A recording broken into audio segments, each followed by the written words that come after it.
Okay, solving exponential equations. So this is part of A3, solving exponential and log equations, and we're just going to deal with stuff that doesn't have logs right now, like in the question, but you can use logs to solve them.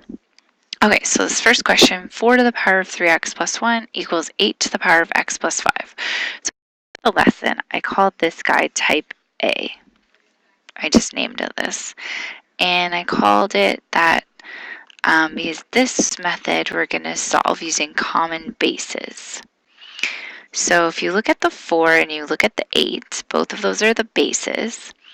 You have to think to see if this is type A, can you possibly make numbers the same by changing them and making them have an exponent on them? So I can actually change the 4 to a 2 squared, which is still 4, and I can change the 8 to a 2 cubed. So I haven't changed the question at all. I just changed my bases so that they're now both 2's, and they just have an exponent on them to make them still equal to 8 and 4. So this is common bases. So we want to make the bases the exact same if possible, so we made them both 2. And then we just leave the exponent on.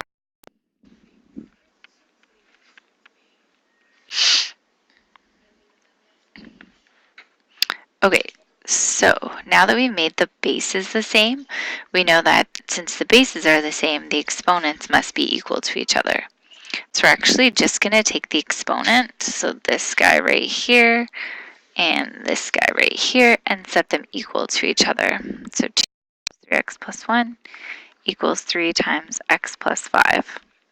And then we're just going to solve that equation. So I'm just going to expand it to 6x plus 2 equals 3x plus 15. And then I'm going to move the x's to one side and the numbers to the other side and just solve the equation. So I would get 3x 13 and x is equal to 13 over 3. So that's type A common bases. Then in my lesson, I also talked about a type B, which is using logs to solve. So we can't create a common base between 3 and 4. No number like 2 to the something equals 3 and 2 to the 2 equals 4. I mean, it is possible, but I don't think it's the easiest way. So instead, what you can do is you can take the log of both sides. You can take the log of 3 to the 2x plus 1, and then you can take the log of 4 to the x minus 2. So we're taking the log of both sides. It's like if you multiplied both sides of the equations by 2. You can do that. As long as you do it to both sides, you can do this too. Okay, now we're going to use our laws of logs to get these exponents in front of our log. So we've got 2x plus 1 log 3 equals x minus 2 log 4.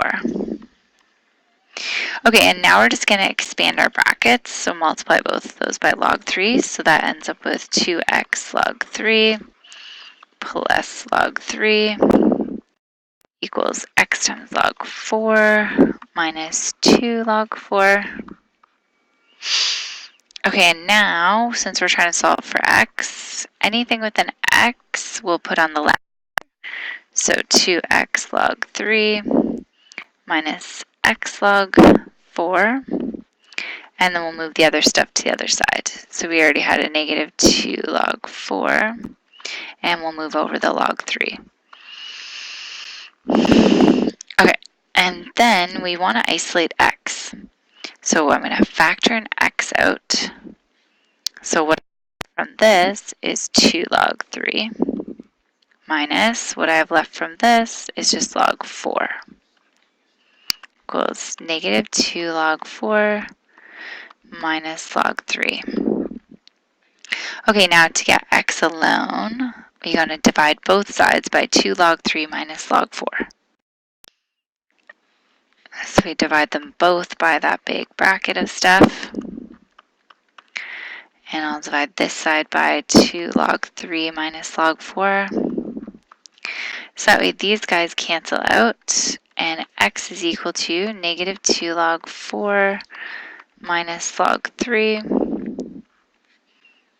over 2 log 3 minus log 4. So it looks kind of ugly, but that's our answer. Now we can solve that by using our calculators and doing -2 times log 4 log 3 divided by. So you can totally calculate that and get an answer. It's going to be some ugly decimal answer, but if you wanted to. But if you don't, this is the exact answer without any rounding. You're welcome to leave it like that too. Okay, moving on.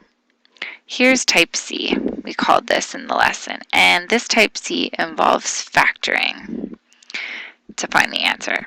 So we see this equation and we see, okay, we're totally unable to isolate x or use logs, and take the log of each term. Like, it's not looking very good.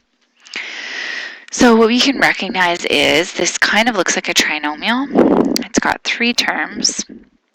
And if you think about it, the variable in this equation is 2 to the x. So we're going to actually replace 2 to the x with some letter. We were using a in class. So instead of a 2x, we're going to replace it with an a. So this first term here would end up being a squared because 2 to the x is gone, leaving just a squared, so a squared, plus 6a, since there's a 2 to the x, minus 16 equals 0. Just replaced 2 to the x with an a. And now we can see more clearly that this looks like a simple trinomial, where we're trying to find two, if we wanted to factor it and solve for a, we're trying to find two numbers that are -16 and add to 6, which would be a plus 8, a minus 2. Okay, so then to solve this for a, we just set each bracket equal to 0. And a would equal -8. And a would equal 2.